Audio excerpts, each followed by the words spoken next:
Marcus, this is my granddaughter, Vivian. You? We've met before. Do you hate me? I don't have room left for hate. I have a 9-year-old daughter to raise. That's not an answer. This is everything you asked for and one thing you didn't. Marcus never leaked anything. Grant Sinclair, you cut safety standards to protect your numbers. You're trusting a disgruntled employee over your own COO? We're actually going to learn the CEO. 10 months ago, this company fired a man for telling the truth. Marcus Coleman, I can restore name, but I can never return. He still hasn't forgiven you. Keep watching the story and follow Mr. Marcus Stories for more powerful moments. Marcus Coleman knocked on the pale blue door at exactly 6:14 in the morning, a loaf of banana bread wrapped in a dish towel under one arm, a small paper bag of prescriptions in the other hand. He had knocked on that door 411 times, though he had never once counted, and he never would have guessed the number mattered, until the morning it stopped being just a number. The porch light was still on from the night before, buzzing faintly the way it did every October when the cold crept into the wiring. Her dog barked 2 houses down. Nothing about the morning felt different. Eleanor Whitfield answered on the third knock, same as always, her cardigan buttoned wrong on purpose because she said it kept her humble. She was 76 years old and steady on her feet in a way that made people forget she lived alone. Marcus handed her the bread first, because that was the order of operations they had settled into without ever discussing it, and she handed him back a mug of coffee she had already poured before he arrived. Some mornings started exactly like every other morning. This one would not stay that way. 6 weeks earlier, Millbrook, Ohio still carried the smell of cut grass and diesel from the county fair that had come and gone.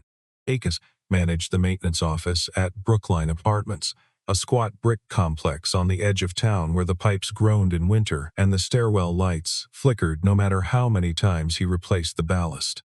He wore the same navy hoodie most days, the cuffs frayed from wiping down his hands, and a pair of work boots that had been resoled twice. Nobody at Brookline asked him what he used to do before this. He never offered it. His daughter, Zoe, was 9 years old, missing both front teeth in a way she found endlessly funny, and she drew dinosaurs in the margins of her spelling homework instead of doing the actual spelling. Every morning Marcus walked Zoe the 6 blocks to Millbrook Elementary, and every morning on the way back he stopped at the house on Maple Street with the pale blue door. It had started, of all things, with a kickball. Zoe had sent it sailing into Eleanor's rosebed, flattening 4 stems clean off, and instead of scolding a 9-year-old, Eleanor had laughed until she needed the porch rail to hold herself up. Marcus had come over to apologize and somehow ended up staying for coffee, and that had been 6 months ago, and he had not missed a morning since. Eleanor lived alone. Her husband had been gone 11 years. Her granddaughter ran the family company 2 states over and called every Sunday for exactly 10 minutes, which Eleanor pointed out every single week like it was a fresh insult. She managed fine, she always said. Right before asking Marcus to open a jar lid she could not twist or change a smoke detector battery she could not reach. He never made her ask twice. "You spoil me," she told him once, watching him check the wiring behind her stove. "You feed my kid banana bread every week," Marcus said. "I think we're square." On Saturdays the 3 of them sat at Eleanor's chipped kitchen table, and she told stories about a company her family had built from a single machine shop into something with its name on office towers in Columbus. Her granddaughter, who ran it now, too busy, too far, too much like her father had been. Marcus listened the way you listen to a story that isn't about you, nodding along, wanting nothing to do with corporate anything ever again. Whatever office his old life belonged to, he had shut that door the day security walked him out of a building with his name still on the parking spot, and he had not looked back since. To Eleanor, not to Zoe, not to a single soul in Millbrook. Some nights, after Zoe was asleep, Marcus sorted through the boxes still stacked in the hallway closet from the move he had never fully unpacked. It was reaching for packing tape one Tuesday night at 9:47 by the stove clock that his hand caught the edge of something stiff and laminated wedged under an old folder of insurance papers. He pulled it out without thinking. His own face looked back at him, younger, clean-shaven, a company logo stamped in the corner. Callahan Aerodyne, senior structural safety engineer. He sat down right there on the hallway floor. Came back the way these things always do, not slowly. All at once. 11 years at Callahan Aerodyne, the last 3 running structural review on the composite wing spar line. Brett, the night he had found fatigue stress numbers that did not add up, numbers that meant a batch of load-bearing parts had shipped without meeting spec. The report he filed, the meeting where his supervisor's face went very still and very careful. Internal files that turned up flagged under his own login 2 weeks later, files he had never touched. Termination letter, signed by a name that meant nothing to him then. Vivian Whitfield, printed neat above a title. He remembered the parking lot. Cardboard box of desk photos, coworkers who had known him for a decade suddenly finding their phones very interesting. He remembered the specific silence of that last week, the way conversations died when he walked into a brick room, the way a junior engineer he had trained for 2 years could not meet his eyes in the hallway anymore. Nobody had asked him for his side of it. A signature at the bottom of a letter had done all the talking required, and everyone downstream of that signature had simply believed what they were told to believe. He remembered something else too, something he had spent 10 months not saying out loud, even to himself. The way his old supervisor had once told the room, in front of everyone, that Marcus wrote reports too polished for a man with his background, like precision was supposed to be a surprise coming from him. Or the way certain doors in that building had always seemed to open a half-second slower for him than for everyone else. He had told himself for years it was nothing. He was less sure of that now. Marcus turned the badge over once, feeling the sharp plastic corner bite into his palm, and then he dropped it in the kitchen trash under the coffee grounds, where Zoe would never find it if she went looking for tape in the morning. He did not sleep much that night, but when 6 o'clock came he made coffee, packed Zoe's lunch, walked her to school, and turned toward Maple Street exactly the way he always did, bread swinging from one hand. Whatever that badge had once meant, it had nothing to do with the old woman waiting for her groceries 3 blocks away. That is what he told himself. He was wrong, though he had no way of knowing it yet. Vivian Whitfield had not planned on being in Millbrook that morning. A board session had collapsed at the last minute, her COO citing a scheduling conflict that felt thinner than he probably intended. And rather than sit in her office rereading the same quarterly deck, she had gotten in her car and driven the 40 minutes out to her grandmother's house, the way she kept promising herself she would do more often, and never quite managed. She let herself in with her spare key, calling out as she crossed the hall, phone still pressed to her ear mid-sentence about a contract clause that suddenly stopped mattering. A knock came at the front door, soft, familiar. Timed to the second, though Vivian had no way of knowing that yet. She opened it without thinking. The man on the porch went rigid. She went rigid half a second after him. Grandma Eleanor's voice floated in from the kitchen, delighted. "Is that Marcus? Oh, you two are finally meeting properly."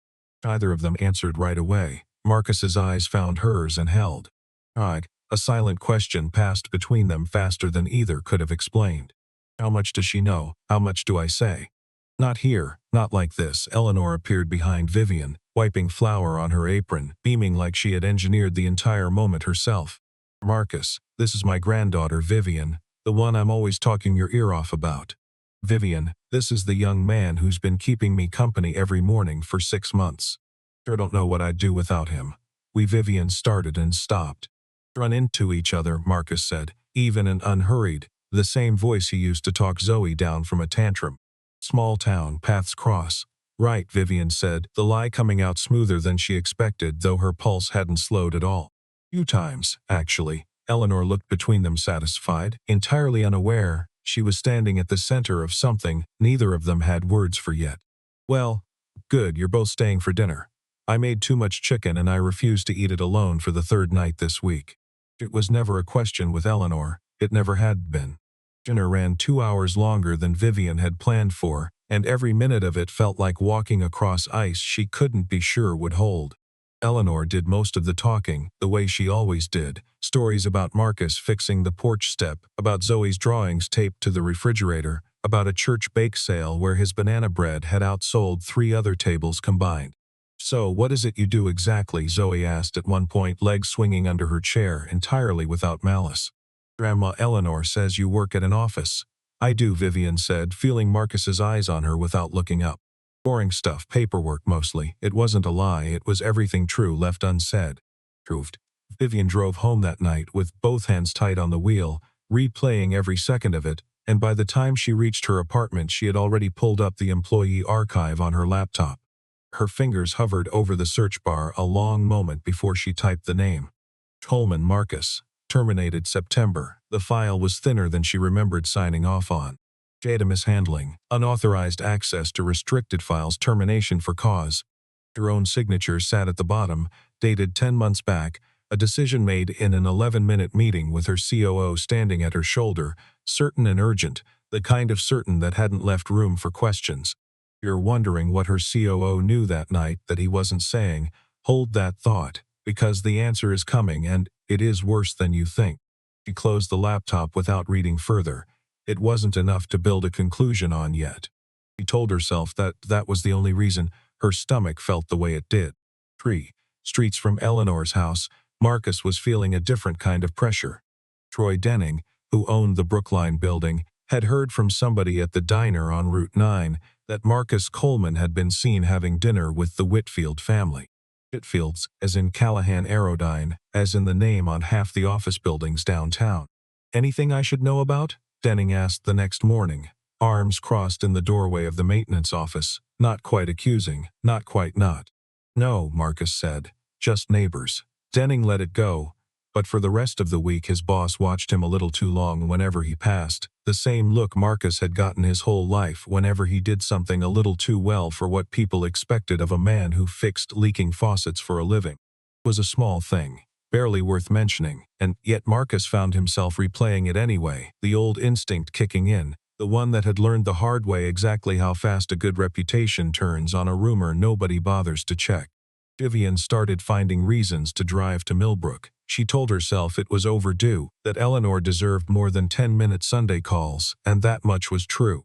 Some part of the drive was shaped around the hour Marcus usually came by.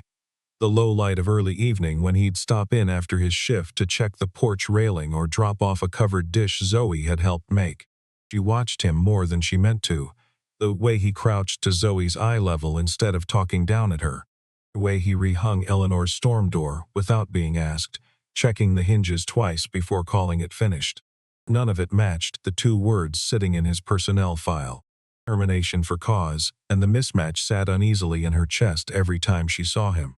One evening, clearing plates together while Eleanor dozed to her recliner, and Zoe colored at the table, Vivian found herself standing close enough to Marcus that she had to lower her voice. "Do you hate me?" she asked, hands still in the dishwater, not looking at him. He didn't pretend not to understand. "I don't have room left for that," he said. Not with a 9-year-old to raise, it wasn't forgiveness. It landed harder than an accusation would have. "That's not an answer," Vivian said. "It's the only one I've got right now." She dried a plate, set it down, met her eyes for the first time all evening. "You want a different one? You're going to have to earn it."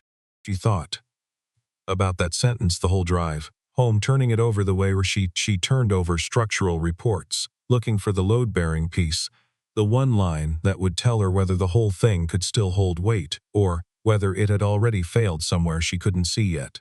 The next morning she found Donna Ferris at her desk before either of them had taken their coats off. "I need everything on Coleman's termination," Vivian said. "Every email, every draft of that report, anything that touched Grant Sinclair's inbox in the 2 weeks before it happened. Don't route it through legal. Just bring it to me." Donna's hand went still on her keyboard half a second too long. "Understood," she said, though it took her a long moment before she could make herself start typing. Donna Ferris had told herself for 10 months that silence was the responsible choice. She was raising 2 kids on one income since her husband left, and Grant Sinclair had made it very clear, in the careful, deniable way powerful men make things clear, that certain emails were better left unmentioned. She had kept a copy anyway, told herself it was for her own protection in case anyone ever asked the right question. Nobody ever had, until now. She found Vivian in her office after 6, the building mostly emptied out, and set a folder on the desk without a word. "What is this?" Vivian asked. "Everything you asked for," Donna said. "And one thing you didn't." Vivian opened the folder. On top sat a printed email chain dated 14 months back, 4 months before Marcus's termination. Grant Sinclair to 2 junior engineers, the subject line stripped of anything incriminating, the body anything but. Instructions to trim material tolerance margins on the wing spar composite batch by 11% to hit quarterly cost targets. and a note near the bottom flagging that the safety review office, Marcus's office, would need to be, in Sinclair's own words, managed. 2 pages later, a second thread. Marcus's original report, the one that had gotten him fired, flagging the exact tolerance failure Sinclair had ordered. And beneath it an internal message from Sinclair to HR, drafted the same week, laying groundwork for a mishandling complaint against a safety engineer who was, quote, becoming a liability to the timeline. Troping. There was a third document too, one Donna hadn't mentioned out loud yet, a message Sinclair had sent to a colleague calling Marcus, in words Vivian made herself read twice before she trusted her own eyes, someone who talked like he had a business degree he clearly hadn't earned, someone who needed to remember his place at this company. Vivian sat very still with that sentence for a long moment, understanding for the first time exactly what kind of protocol Grant Sinclair believed he was protecting, and it had nothing to do with tolerance margins. He never leaked anything, Vivian said quietly. He found what Grant was hiding. I should have said something sooner, Donna said, voice shaking now that it was out. I was scared. I've got 2 kids and 1 income, and I know exactly what happens to people who cross Grant Sinclair. I'm sorry. I know that's not enough. Vivian looked up at her, and whatever fury had been building in her chest for the last 10 minutes, none of it landed on Donna. You just did the hard part, she said. That's not nothing. If you think the reveal is over, it isn't. What Vivian did with that folder next is the part that actually changes everything, so stay with this. Grant Sinclair did not like being summoned to a board session with no agenda circulated in advance, and he liked it even less when he walked in and saw Vivian seated at the head of the table with a folder in front of her and Donna Ferris standing quietly by the door. What's this about? He asked, taking his seat with the easy confidence of a man who had never once considered the ground beneath him might not hold. Vivian didn't waste time. She laid the printed emails across the table one by one, letting each board member read them in silence before she spoke. 14 months ago, Grant ordered a reduction in structural tolerance margins on the wing spar composite line to protect quarterly numbers. Marcus Coleman flagged it exactly as his job required. 3 weeks later, Grant began building a termination case against him, not for the tolerance failure, but for a data breach that never happened. The room went very still. This is absurd, Grant said too fast. You're taking the word of a disgruntled ex-employee and turning it into a conspiracy. I'm taking the word of your own emails, Vivian said and slid the last page across the table. Written under your name, sent from your account, time-stamped before his termination was ever discussed. Grant's composure cracked for the first time, a flush climbing from his collar. He looked at Donna, and something in his expression made her flinch, though she held her ground. You want to talk about disgruntled, Grant said, low now aimed at Vivian alone. How disgruntled is this board going to be when they hear their CEO has been having dinner with the man she fired, at her own grandmother's house, 3 nights a week for a month? How's that going to read in the press, Vivian? Careful who you're trying to expose. The threat landed. For a moment nobody in the room moved. And the conference room door opened. Marcus stepped in, still in his work hoodie, a manila folder of his own tucked under one arm. He hadn't been invited, but Vivian had told him where and when, and he had made his own decision about whether to come. I have the original structural report, Marcus said, setting it down beside Grant's emails without raising his voice. Filed the same week as the tolerance change. Every data point matches what your own engineers reported before someone told them to stop asking questions. Grant's mouth opened and nothing came out. You built a case against the one man who did his job, Vivian said, standing now, addressing the room rather than Grant alone. I signed off on it without asking enough questions, and I own that. But the record is in front of you. I'd like the board to vote on Grant Sinclair's immediate suspension, pending a full internal and external safety review. Before you vote, I want 3 names on the record, Marcus said, and read them out. An engineer who left the company 9 years ago after raising a similar flag and was told he had, quote, an attitude problem. A quality inspector demoted after a paperwork dispute Grant had personally overruled. And a woman in this very building, sitting 3 rows behind Grant right now, who had kept quiet about all of it for over a year because she had 2 kids and 1 income and nowhere else to go if she spoke up. The room turned to look at Donna, who did not look away. When it came, was not close. Grant was escorted from the building within the hour, his badge access revoked before he reached the parking lot, his protests trailing behind him. Down a hallway, nobody stopped to watch. Street. Marcus stood by the window afterward, watching afternoon light fall across a company that had once been the center of his whole life, and felt something in his chest loosen for the first time in 10 months. Triumph exactly. The quiet relief of finally being believed. Vivian crossed the room and stood beside him, close enough that their shoulders nearly touched. "Thank you for coming," she said. "I didn't do it for you," Marcus said, though there was no edge in it now. "You did it because it was true, I know," Vivian said. "That's exactly why it mattered." The internal investigation moved fast once it started. Within a week, Grant's suspension became a formal termination, and 2 separate outside engineering firms confirmed Marcus's original findings down to the decimal. Vivian called a full staff meeting on a Thursday morning, and the auditorium at Callahan Aerodyne filled past capacity for the first time anyone could remember. She didn't read from notes. 10 months ago, this company fired a man for telling the truth, she said, her voice steady though her hands weren't. Marcus Coleman found a safety failure that could have put lives at risk, reported it exactly as he was trained to, and was punished for it by protecting his own numbers instead of our people. I signed that termination. I own that mistake publicly in front of all of you. She looked out at the room and found Marcus standing near the back, arms crossed, a folded drawing of Zoe's from their kitchen table tucked in his jacket pocket, though nobody there knew that detail but him. From offering Mr. Coleman his position back at a senior level, reflecting the 10 months this company owes him, along with full back pay and a formal correction to his record, Vivian said. But more than that, I'm asking the board to make what he did into policy. Every safety flag gets independent review before termination is even considered. And every employee in this building, whatever job title is on their badge, whatever they look like, whatever their background, gets treated like their word means something the first time they say it. The 4th, not the 40th. The 1st. Someone near the front started clapping before Vivian had even finished speaking, and by the time she stepped back from the podium, most of the room was on its feet. It came from engineers who had worked alongside Marcus for a decade and never understood why he disappeared. From people who had quietly wondered if raising a flag of their own would cost them the same way it had cost him. For the first time in 10 months, the answer to that question had changed in front of all of them. Marcus hadn't expected that part. He stood very still through it, jaw tight, and didn't trust himself to say anything until the sound had died down. Afterward, in the quiet of the emptying hallway, Marcus found Vivian near the elevators. "I'm not saying yes today," he told her. "I need time. 10 months doesn't undo itself because of one good meeting." "I know," Vivian said. "Take whatever time you need." That evening they drove to Maple Street separately and arrived within minutes of each other, standing on the porch under the same light where all of this had started, neither one performing anything anymore. "I think it's time we told her the truth," Vivian said quietly, hand resting on the doorframe. "All of it." Marcus looked at the pale blue door, then at her. "Yeah," he said. "I think you're right." Eleanor listened to the whole story without interrupting, which for Eleanor was its own kind of miracle.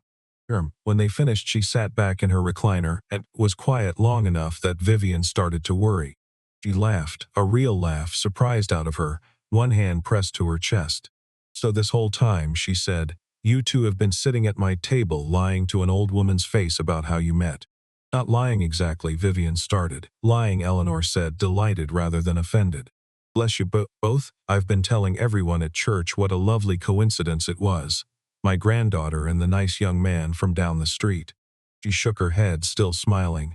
"Well, I suppose it's still a lovely coincidence. Just a different kind than I thought." In the weeks that followed, Grant Sinclair's name became a case study in the new employee handbook, an example of exactly what the company would no longer tolerate, and not once, in any statement, any exit filing, any final email, did he ever admit he had been wrong. He called it a difference in management philosophy, right up until the door closed behind him for the last time. Some people spend everything they have left just to avoid saying 4 words, and Grant Sinclair was one of them. Her evenings at Eleanor's house stopped needing a script. Vivian showed up without warning texts, simply because she wanted to. Marcus stopped watching his words so carefully around her. Zoe drew a new picture one evening at the kitchen table and taped it to Eleanor's refrigerator without asking anyone's permission. 4 figures around a table: Marcus, Zoe, Eleanor, and new to the drawing, Vivian, her stick figure hand linked with his. Eleanor noticed it first and said nothing, just smiled into her tea. Vivian noticed it second, and her throat went tight in a way she hadn't expected over a crayon drawing. Marcus noticed it last, drying his hands on a dish towel, and when he saw it he didn't say anything either. He crossed the kitchen, reached for Vivian's hand where it rested on the counter, and simply held it. "Okay," he asked quietly. "Okay," Vivian said. Marcus started back at Callahan Aerodyne on a Monday in late October, 3 weeks after the board vote, in a newly created role, Director of Structural Safety, reporting directly to the CEO. He negotiated one condition into the offer that Vivian hadn't expected and immediately agreed to. Every safety concern flagged by any engineer, at any level, regardless of title or background, would be reviewed by an independent panel before it ever reached a termination discussion. First, morning, he still stopped at the pale blue door on Maple Street, bread in one hand, a small bag from the pharmacy in the other, the way he had every morning for months. This time, when he knocked, Vivian opened the door, already dressed for the office, a second travel mug of coffee waiting on the counter behind her, made exactly the way she'd learned he took it. She said, stepping aside to let him in. "Morning," he said. They ate breakfast together that day, Eleanor presiding over the table with her usual commentary, Zoe narrating a dream about a talking dog, sunlight coming in slow and gold through the kitchen window. Nobody announced anything, nobody needed to. Grace's drawing was still taped to the refrigerator behind them, a little curled at one corner, 4 stick figures around a table that had somehow, without anyone deciding it on purpose, become true. Jay had not gone looking for any of this. Not the wing spar reports, not the board vote, not the quiet mornings that turned into something neither of them had a name for yet. They had only ever been looking out for a lonely woman on Maple Street, showing up for her one ordinary morning at a time, and somewhere in that ordinary habit, they had found the thing most people spend their whole lives chasing on purpose and never catch. Kleiner. This story is a work of fiction created for entertainment and educational purposes only. All characters, names, businesses, and events depicted are entirely fictional and do not represent any real person, living or dead, or any actual establishment. Any resemblance to real persons, organizations, or events is purely coincidental. Content is intended to explore themes of human dignity, workplace ethics, and social justice through narrative storytelling. It does not make factual claims about any individual company or institution.